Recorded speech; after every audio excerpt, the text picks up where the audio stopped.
تبارک و تعالیٰ کا نہایت کرم کہ اس رب تبارک و تعالیٰ نے ہم پر یہ کرم فرمایا کہ ہمیں توفیق عطا فرمائی کہ ہم قبل از ادائیگی نماز جمعہ کہ جس کے لیے فرمایا الجمعۃ عید المؤمنین، یہ جمعہ جو ہے یہ عام جیسے دن ہوتے ہیں ایسا دن نہیں ہے، فرمایا هو العید المؤمنین، یہ دن جو ہے یہ مومنوں کے لیے عید کا سا دن ہے،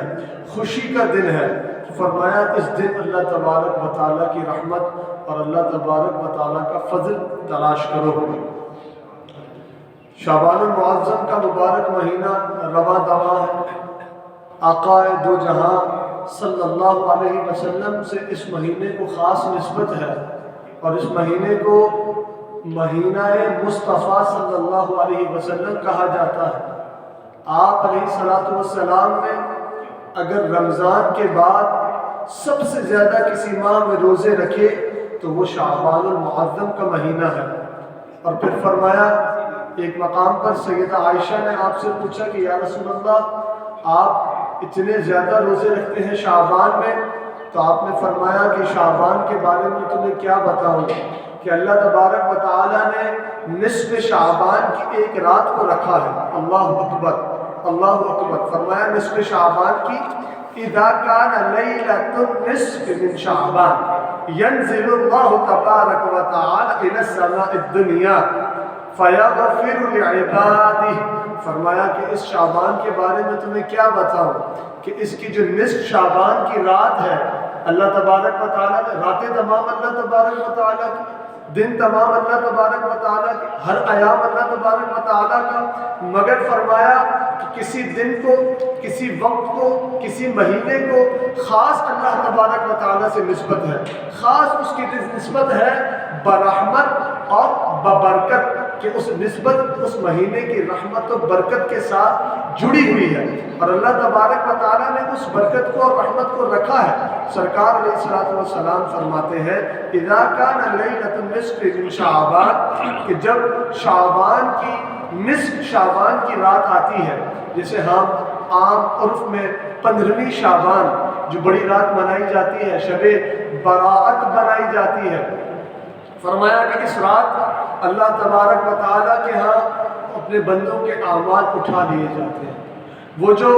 پورے سال کے لیے ایک جرنل کھلا تھا، وہ کتاب جو کرام الکاتبین لے کر بیٹھے تھے، وہ کتاب پورا سال گزرنے کے بعد 15 شعبان المعظم کی مغرب کے بعد اپنے رب تبارک و تعالیٰ کی بارگاہ میں اٹھا لی جاتی ہے۔ اور پھر فرمایا کہ اس میں کیا ہوتا ہے، فرمایا اس کے بعد ایک نئی کتاب کھول دی جاتی ہے، بندے کی زندگی کی ایک نئے سال کا آغاز ہو جاتا ہے، اس کے نئے اعمال کا ریکارڈ بنانا شروع ہو جاتا ہے۔ فرمایا سرکار علیہ السلام نے کہ ینزل اللہ تبارک و تعالی الی السماء الدنیا، فرمایا کہ اس رات کو اتنی برکت حاصل ہے کہ اللہ تبارک و تعالی آسمان دنیا پر تجلی فرماتا ہے۔ اللہ اکبر، ینزل اللہ تبارک و تعالی الی السماء الدنیا، آسمان دنیا پر اللہ تبارک و تعالی تجلی فرماتا ہے، کس لیے؟ فیغفر لعبادہ، کہ وہ اپنے بندوں کی بخشش و مغفرت فرمائے، وہ اپنے بندوں کو مغفرت کا، بخشش کا، جنت کا پروانہ عطا فرما دے، وہ اپنے بندوں کو اتم من النار کا پروانہ عطا فرما دے کہ اللہ تبارک و تعالیٰ انہیں جہنم سے اور زیادہ دور فرما دے۔ فرمایا الا ما کان، فرمایا لیکن سن لیں کہ ایسے بھی کچھ لوگ ہیں، ایسے بھی کچھ ازواج ہیں، ایسے بھی کچھ ہستیاں ہیں کہ جو اس رات میں بھی رحمت نہیں کی جاتی، جن کے ان کے اوپر کوئی برکت نازل نہیں ہو رہی۔ فرمایا کہ آج کی رات دوسرے مقام پر سیدہ عائشہ صدیقہ رضی اللہ تعالی عنہا بیان فرماتی ہیں کہ میں کیا ہوا، ایک رات کو اٹھی اور دیکھتی ہوں کہ میرے سرتاج علیہ السلام اپنے بستر پر موجود نہیں ہے، تو میں آپ کو ڈھونڈنے کے لیے نکل گئی، میں ڈھونڈتے ڈھونڈتے بقی شریف پہنچی تو میں نے آپ علیہ السلام کو بقی شریف میں پایا، آپ علیہ السلام کو جنت البقی یعنی وہ جو قبرستان جو مدینہ پاک کے اندر ہے، جس کے اندر متعدد صحابہ و صحابیات علیہم الرضوان مدفون ہے، فرمایا میں نے آقا علیہ الصلوۃ والسلام کو جنت البقیع میں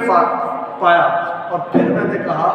کہ یا رسول اللہ صلی اللہ علیہ وسلم آپ یہاں پر موجود ہیں، میں تو سمجھی آپ کسی اور روضہ کے گھر پر ہوں گے، کہیں اور تشریف رکھتے ہوں گے۔ تو آپ علیہ الصلوۃ والسلام نے فرمایا کہ اے عائشہ، اس رات کے بارے میں تمہیں کوئی خاص بات نہ بتاؤں؟ فرمایا ان اللہ عز وجل ينزل لیلۃ النصف من شعبان الی السماء الدنیا، فرمایا کہ یہ وہ رات ہے کہ آج کی رات اللہ تبارک و تعالی آسمان دنیا پر تجلی فرماتا ہے، ندائیں دی جاتی ہیں، آوازہ دیا جاتا ہے، بلایا جاتا ہے بار بار کہ ہے کوئی جو رحمت کا طلبگار ہے کوئی جو بخشش کا طلبگار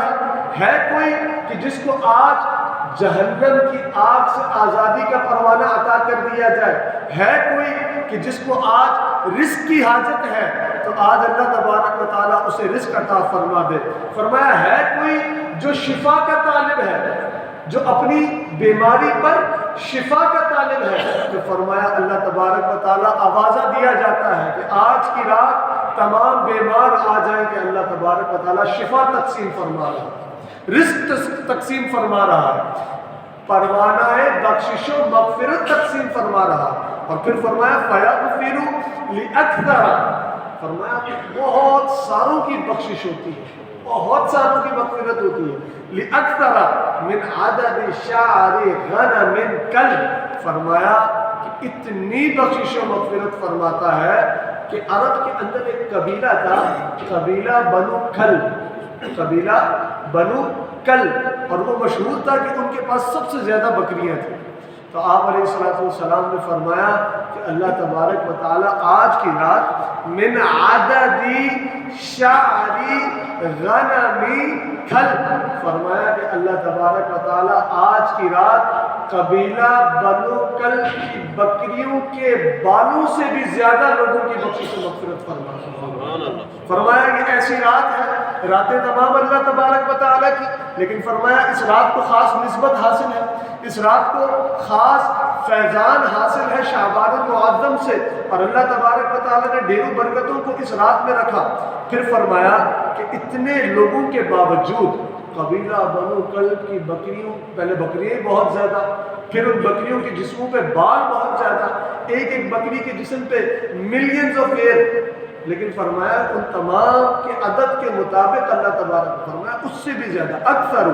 اکثر من عدد شعر غنم کلب، فرمایا بنی کلب کی جو بکریاں ہیں ان کے بالوں کے عدد سے بھی زیادہ اللہ تبارک و تعالیٰ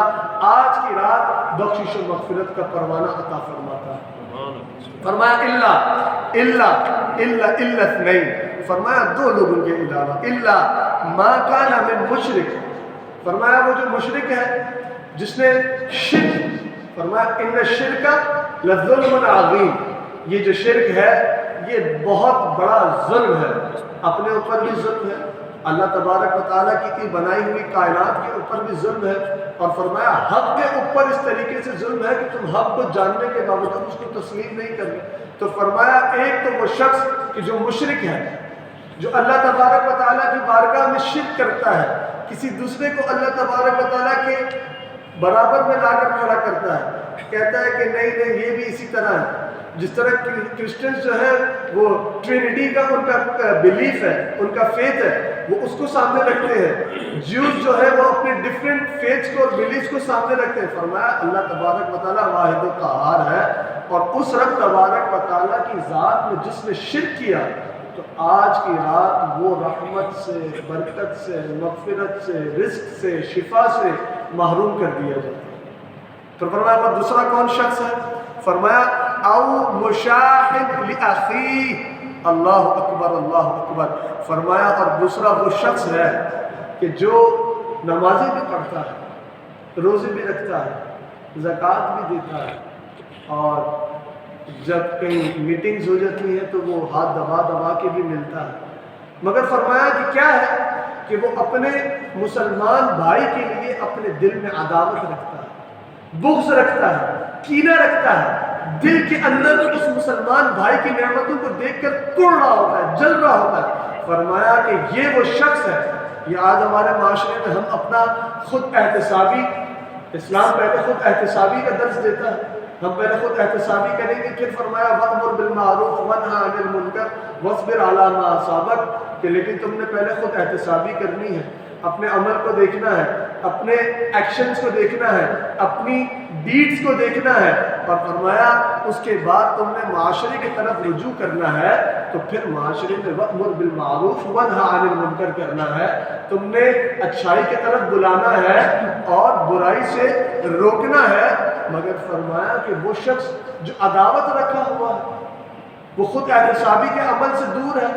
وہ بظاہر تو اپنے آپ کو بڑا ہی کہنے کہ مضبوط قسم کا مسلمان ڈکلیئر کرتا ہے، بڑا ہی مضبوط قسم کا مسلمان شو کرتا ہے، وہ لوگوں سے جب ملتا ہے تو وہ اس لیے نمازیں پڑھتا ہے تو وہ اس طریقے سے پڑھتا ہے کہ لوگ اس کو بولیں گے کیا نمازی ہے، وہ لوگوں سے ملتا ہے تو بولے کیا اخلاق ہے اس کے، مگر فرمایا کہ وہ دل میں اپنے مسلمان بھائی کے لیے عداوت رکھتا ہے۔ فرمایا کہ یہ وہ شخص ہے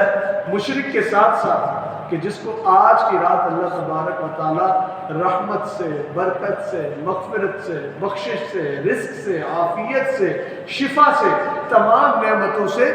دور فرما دیتا ہے۔ فرمایا دوسری حدیث پاک میں سیدنا علی کرم اللہ تعالی وجہہ الکریم اس کے راوی ہے، فرماتے ہیں قال النبی صلی اللہ علیہ وسلم اذا كانت ليلة النصف من شعبان فقوموا ليلها، فرمایا کہ اے مسلمانوں کہ جب تمہارے اوپر 15ویں شعبان، لیلۃ النصف شعبان، آدھی شعبان کی رات تمہارے اوپر جلوہ افروز ہو جائے، تمہارے اوپر سایہ فگن ہو جائے، تو تم نے اب کیا کرنا ہے؟ قوموا لیلہا، تم نے اس کی راتوں میں قیام کرنا۔ پٹاخے پھاڑنے ہیں، ہمارے بچے بیٹھے پٹاخے پھاڑنے ہیں، یا پھر وہ آج کل آئے ہیں اس کو پھینکو ہی تو وہ پھٹ جاتا ہے، تو وہ پھاڑنا ہے، کسی کو اریٹیٹ کرنا ہے، کسی کے لیے باعث نقصان بننا ہے، باعث تکلیف بننا ہے، فرمایا نہیں، فرمایا کہ تم نے کیا کرنا ہے؟ قوموا لیلہا۔ یا پھر آج کل ہمارا ایک نیا ٹرینڈ چل پڑا ہے کہ سارا سال 5 سال 10 سال 40 سال 50 سال سے جو اس قوم کو لوٹ رہے ہیں، اور ہر دن ان کی لوٹ مار کے اندر اضافہ ہے، وہ شب برات کی رات کو قبرستانوں کے باہر ٹینٹ لگا کے اور شربت پلا رہے ہوتے ہیں کہ آ جائیں آ جائیں آ جائیں، اور قبرستان جو ہے وہ نعوذ باللہ شب برات کی رات میلیٹیروں کی جگہ بنی ہے۔ یہ تو اس لیے تھا کہ آپ قبرستان جاتے تو آپ کو قبرستان کی یاد آتی، تو آپ کو اپنی موت یاد آتی، آپ اپنی خبر کو یاد کرتے۔ فرمایا تم قبرستان جاؤ لیکن عبرت حاصل کرنے کے لیے، تم جا کر دیکھو کہ ہم سے کتنے بڑے بڑے سلطان، ہم سے کتنے بڑے بڑے لوگ جو دنیا میں جو اٹھتے تھے تو ان کے ساتھ 1000 بندہ اٹھ جاتا تھا، وہ بیٹھتے تھے تو 1000 بندہ بیٹھ جاتا تھا۔ فرمایا آج وہ قبر کے اندر پڑے اسی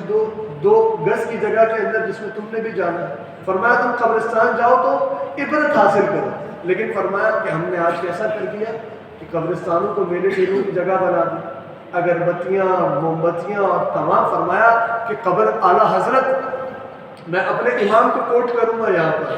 میں کسی اور کی بات کو کیوں کوٹ کروں، میں اپنے امام کی بات کو کوٹ کروں گا۔ امام سے پوچھا گیا کہ آپ بتائیے کہ قبر کے اوپر اگربتی لگانا، موم بتی لگانا کیسا ہے؟ فرمایا استغفر اللہ العلی العظیم، فرمایا کہ یہ تو قبر والے کو آگ پہنچانے کے مترادف ہے۔ اور یہ کون ہے؟ یہ امام اہل سنت، امام عشق و مستی اعلیٰ حضرت امام احمد رضا خان فاضل بریلی علیہ رحمت الرحمن اپنی کتاب فتاوی رضویہ کے اندر اس کو درج فرما رہے ہیں کہ قبر کے اوپر موم بتی لگانا یا اس کے اوپر آگ لگانا، موم بتی اگربتی لگانا، فرمایا کہ یہ قبر والے کو آگ دینے کے مترادف ہے۔ فرمایا کہ قبرستان جائیں، ان کے لیے اپنے یہ جو لوگ دنیا سے جا چکے ہیں مرحومین، ان کے لیے ایصال ثواب کا اہتمام کیجیے،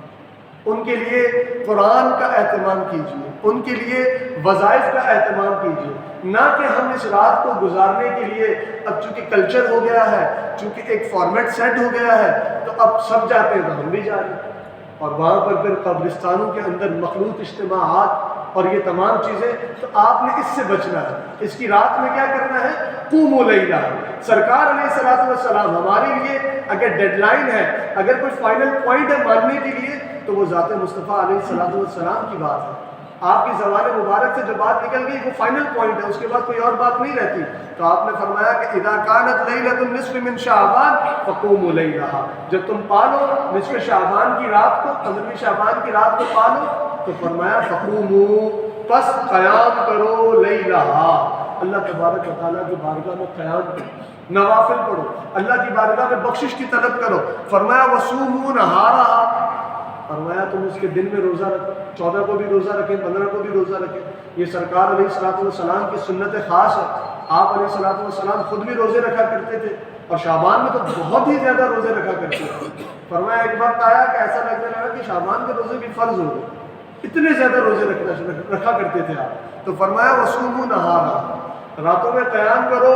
اور دنوں میں سو نہیں، دنوں کو سوتے ہوئے نہیں گزارو، دنوں کو ایز اے ویکینڈ اور ایز اے ویکیشن انجوائے نہیں کرو، اس دن کے اندر سومو نہارا،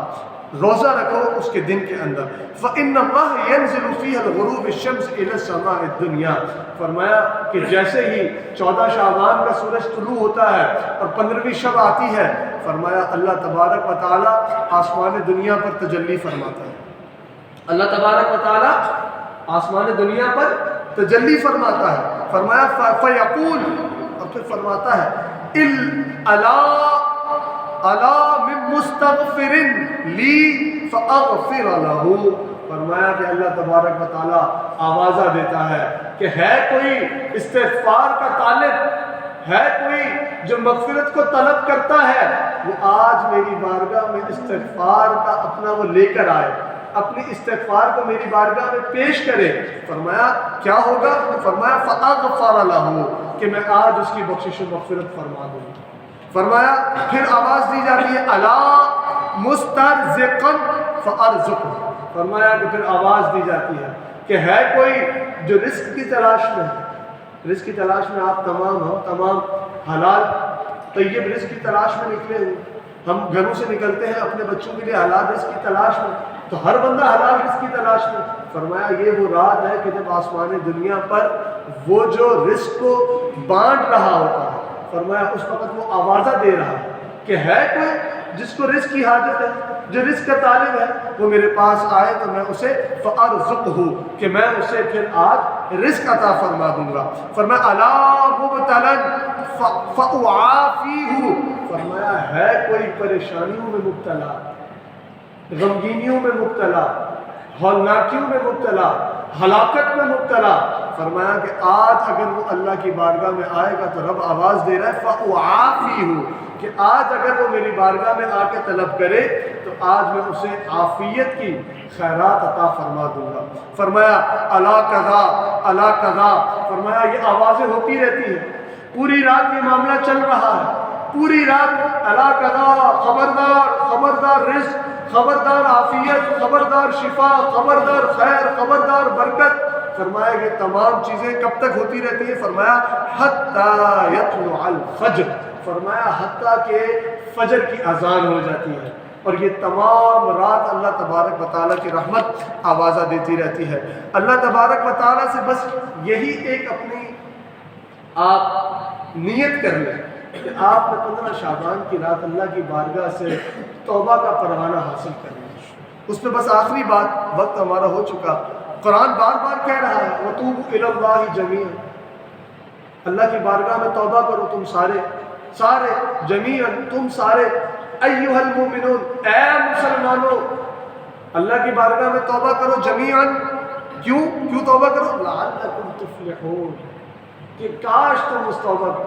کہ اس کا ثمر کیا ہوگا، اس توبہ کی برکت کیا ہوگی؟ فرمایا تم توبہ کرو گے، اللہ تبارک و تعالیٰ اس توبہ کو قبول و منظور فرما کر تمہیں فلاح عطا فرمائے گا، تمہیں کامیابی عطا فرمائے گا۔ تم زندگی کے جس ڈائمنشن میں، جس اینگل میں موو کرو گے، جس ڈپارٹمنٹ کے حساب سے کام کرو گے، اللہ تبارک و تعالیٰ کامیابیاں، کامرانیاں تمہارا مقدر فرما دے۔ فرمایا کیا کرنا ہے تم نے؟ توبوا الی اللہ جمیعا ایھا المؤمنون لعلکم تفلحون، تاکہ تم فلاح پا جاؤ۔ پھر دوسرے مقام پر فرمایا یا ایھا الناس، رسول اللہ صلی اللہ علیہ وسلم نے فرمایا یا ایھا الناس توبوا الی اللہ قبل ان تموتوا، فرمایا کہ اے لوگو بس، کوئی ٹائم ہوتا ہے نا بندہ بولتا ہے بس ہو گئی، بس ہو گئی بھائی، بہت ظلم ہو گیا یار، یہ بہت زیادہ ہو گیا، اب اس کو رک جانا چاہیے، ناؤ اٹ شوڈ اینڈ۔ ابھی پوری دنیا اسرائیل کی سیز فائر کے لیے کال آؤٹ کر رہی ہے، تو مطلب وہ سب یہی کہہ رہے ہیں کہ بس ناؤ دس شوڈ اینڈ، اب یہ ختم ہو جانا چاہیے۔ تو اسی طرح انسان کی زندگی میں بھی وہ وقت آتا ہے کہ انسان کہے کہ بس اب بس اینڈ، اب اللہ کی بارگاہ میں رجوع، اب توبہ کرنا ہے۔ تو اس کے لیے یہ سرکار علیہ الصلوۃ والسلام کا جو قول مبارک ہے، یہ قول زرعی ہے، فرمایا کہ اس کے لیے راہ ہدایت ہے کہ آپ نے فرمایا یا ایھا الناس توبوا الی اللہ قبل ان تموتوا، کہ اے لوگو اللہ کی بارگاہ میں توبہ کرو، اللہ کی بارگاہ میں رجوع کرو قبل اس کے کہ تم مر جاؤ، قبل اس کے کہ موت واقع ہو جائے۔ پھر فرمایا بندہ پوچھتا ہے کہ اللہ توبہ کب تک قبول کرتا ہے، یہ ہماری جو سروسز ہیں یہ کب تک بحال ہے؟ آج تو کوئی چیز لیتے ہیں اس میں بھی ایکسپائری ڈیٹ چیک کر کے لیتے ہیں کہ کب تک یہ چلے گا معاملہ، تو فرمایا اللہ تبارک و تعالیٰ نے بھی ایکسپائری ڈیٹ عطا فرمائی سرکار علیہ الصلوۃ والسلام کے ذریعے، آپ کے وسیلے سے۔ آپ نے فرمایا یہ توبہ کب تک ویلڈ ہے، تم کب تک توبہ کر سکتے ہو، کب تک انسان سوچے کہ یار میں کیا اب توبہ کر سکتا ہوں، کیا اب میری زندگی میں وہ مقام آیا میں توبہ کر سکتا ہوں، کیا اب وہ پوائنٹ ہے میری زندگی کا کہ میں توبہ کروں، کیا جو زندگی میں میرے اب بربادیاں آئی ہیں یا اب جو پریشانیاں آئی ہیں کیا یہ مجھے اس طرف رجوع کرا رہی ہیں، میری توجہ دلا رہی ہیں کہ مجھے اب اللہ کی بارگاہ میں توبہ کر لینی چاہیے۔ فرمایا ان اللہ، تو سب کے لیے ایک ہی پیغام، فرمایا کہ سن لو کہ اللہ تبارک و تعالیٰ بندہ مومن کی توبہ کو کب تک قبول و منظور فرماتا ہے۔ فرمایا ان اللہ یقبل توبۃ العبد، فرمایا اللہ تبارک و تعالیٰ بے شک اپنے بندے کی، اپنے غلام کی، بندہ تو فارسی ہے اور اردو میں تو غلام ہے، فرمایا وہ اپنے غلام کی توبہ کب تک قبول و منظور فرماتا ہے، توبۃ العبد ما لم یغرغر، فرمایا کہ یہاں تک کہ جب تک اس کو موت کا غرغرہ نہ آ جائے، وہ موت کا غرغرہ آ جائے، فرمایا اب نہیں ہوگا، بس اب اینڈ ہو گیا، آج لے ان کی پناہ، آج مدد مانگ ان سے، پھر نہ مانے کہ قیامت میں اگر تو مان گیا۔ اب تو ابھی تو سب ہے، سارا معاملہ ابھی تو دنیا ہے، ہنسی کھیل خوشی زمانہ شباب، فرمایا کہ کل محشر میں اگر تم کہہ دو گے نا کہ نہیں نہیں اب مانتا ہوں اب مانتا ہوں، تو فرمایا اب نہیں، فرمایا کیوں؟ فرمایا کہ جب فرعون دریا کلثم کو کراس کرنے لگا اور اللہ تبارک و تعالیٰ نے اس راستے کو بند فرما دیا اور وہ پانی مل گیا، اس کی فوجیں غرق ہو گئی، تو جیسے ہی پہلا جھٹکا لگا تو فرعون نے آواز لگائی، او بس بس بس بس میں ایمان لاتا ہوں ہارون اور موسیٰ کے رب پر۔ تو اللہ تبارک و تعالیٰ نے فرمایا اب تیرا ایمان قابل قبول نہیں، اب تو تمہیں موت نظر آ رہی ہے سامنے، اب تو تم فائنل ڈیسٹینیشن تک پہنچ گئے ہو، اب توبہ کا کوئی فائدہ نہیں۔ تو فرمایا سرکار علیہ الصلوۃ والسلام نے کہ اللہ تبارک و تعالیٰ اپنے غلام کی، اپنے بندے کی توبہ تب تک قبول و منظور فرماتا ہے کہ جب تک اس کو موت کا غرارہ نہ آ جائے۔ تو اللہ تبارک و تعالیٰ سے دعا ہے وہ رب ہمیں مرنے سے پہلے مرنے کی تیاری کرنے کی توفیق عطا فرمائے، وہ رب تبارک و تعالیٰ وہ رب تبارک و تعالیٰ ہمیں موت سے پہلے، ہماری قبر سے پہلے قبر کی تیاری کرنے کی توفیق عطا فرمائے۔ ختم نبوت کے حوالے سے جو ملک کے اندر ایک پریشانی کا اور ایک ٹینشن کا ماحول کریٹڈ ہے، اللہ تبارک و تعالیٰ اس کے پیچھے جتنے بھی اس کام کے پیچھے لگے ہوئے، اللہ تبارک و تعالیٰ سب کے ناموں کو جانتا ہے اور سب کے کاموں کو جانتا ہے۔ یا اللہ تو ان تمام کو نست و نابود فرما، ان تمام کو نست و نابود، یہ تیرے دین کے دشمن بنے ہیں، تیرے نبی علیہ الصلوۃ والسلام کی دین کی جو بنیادیں ہیں، قرآن حدیث، قرآن کہہ رہا ہے ما کان محمد ابا احد من رجالکم ولکن رسول اللہ و خاتم النبیین، اور یا اللہ یہ وہ شریرین، یہ وہ حاسدین، یہ وہ فتین ہیں کہ جو دنیا کے اندر سرکار علیہ السلام کی خاتمیت کو نہیں قبول کر رہے اور قرآن کی اس آیت کو قبول نہیں کرے تو یا اللہ ہم تیری بارگاہ میں دعا کرتے ہیں تو ان کو نیست و نابود فرما، تو دشمنان اسلام کا منہ کالا فرما، اسرائیل کا منہ کالا فرما، فلسطین کو فتح عطا فرما، مسلمانوں کو نصرت عطا فرما، اور ہمیں قبل از موت، قبل از قبر کی اور موت کی تیاری کرنے کی توفیق عطا فرما۔ وما علینا الا البلاغ۔